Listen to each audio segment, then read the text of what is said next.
យុវតីដ៏ស្រស់ស្អាតពីរនាក់ត្រូវបានជនសង្ស័យធ្វើសកម្មភាពឆក់ទូរស័ព្ទដំពើប្រមិចបានសម្រាប់សាខ្ញុំវិញមកខ្ញុំមានខ្ញុំអត់មកបងទូរស័ព្ទនឹងប៉ាខ្ញុំទិញឲ្យម៉ាក់ខ្ញុំទិញឲ្យយកលុយធ្វើការងារខ្លួនឯងទៀតហើយឲ្យពួកវាបើវាចង់បានទូរស័ព្ទ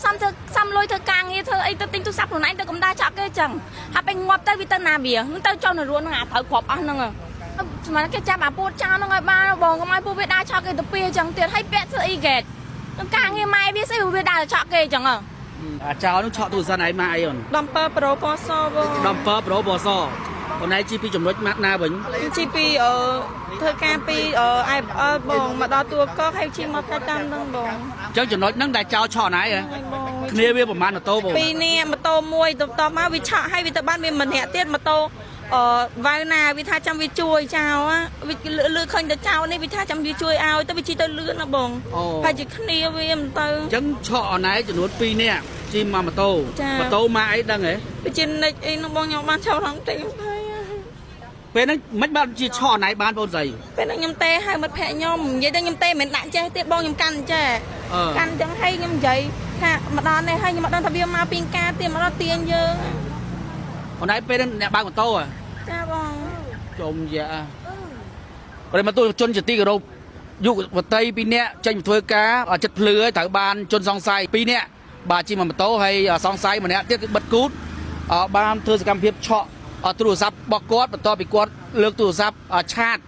ហើយក៏លេចមុខជនសង្ស័យឆក់ទូរស័ព្ទគាត់នៅចិត្តនឹងទំនប់70នៅសង្កាត់បឹងកក់មួយខណ្ឌទូកករៀមពេញបានសម្រេចបណ្ដាឲ្យជនរងគ្រោះត្រូវបានដួលម៉ូតូរងរបួសបាទចំផ្ទៃមុខផងដែរកែងកាច់កែងនេះបងណាវិញបងចេញធ្វើការបងចេញធ្វើការហើយពំរងទៅណាវិញទៅផ្ទះបងទៅផ្ទះទូទៅណៃចេញធ្វើការស្មើហ្នឹងចាបងអត់ថ្ងៃហ្នឹង OT បងថ្ងៃ OT ចាដល់ណាវិញបងស្រីនៅទូផ្កាយនេះហ្នឹងបងប្រយ័ត្នប្រយែងគ្រោះថ្នាក់ណាបងខ្ញុំអត់ដែរជួបរឿងចឹងហើយបងខ្ញុំឡើងតែទៅលើកទី1ទេចាបងខ្ញុំអត់ដែរមានរឿងចឹងកាត់ឡើងហ្មងបងអូនឯងមានអីផ្ញើសារទៅកាន់អាចោហ្នឹងដែរឲ្យវាយកទូរស័ព្ទខ្ញុំវិញមកខ្ញុំអត់មានខ្ញុំអត់ហ្មងបងទូរស័ព្ទហ្នឹងប៉ាខ្ញុំទិញឲ្យម៉ាក់ខ្ញុំទិញឲ្យយកលុយធ្វើការងារខ្លួនឯងទៀតសំលុយធ្វើការចាបងហើយឲ្យពួកវាបើវាចង់បានទូរស័ព្ទសំលុយធ្វើការងារធ្វើអីទៅទិញទូរស័ព្ទខ្លួនឯងទៅកំដៅឆក់គេចឹងហើយពេលងាប់ទៅវាទៅណាវានឹងទៅចុះនៅរួននឹងអាត្រូវគ្រាប់អស់ហ្នឹងវាគ្មានធ្វើការងារស្អីគេវាដើរឆក់គេហ្នឹងស្មានគេចាប់អាពូតចោលហ្នឹងឲ្យបានបងកុំឲ្យពួកវាដើរឆក់គេទៅពីចឹងទៀតហើយពាក់ស្អីគេនឹងការងារម៉ែវាស្អីវាដើរឆក់គេចឹងយល់មែនតែលើកទី1ចេញមកជំនាញមកអូនណៃចាបងអូនណៃត្រូវរបួសតែណៃអត់អីទេត្រូវតែដៃទីទួយគាត់ដឹង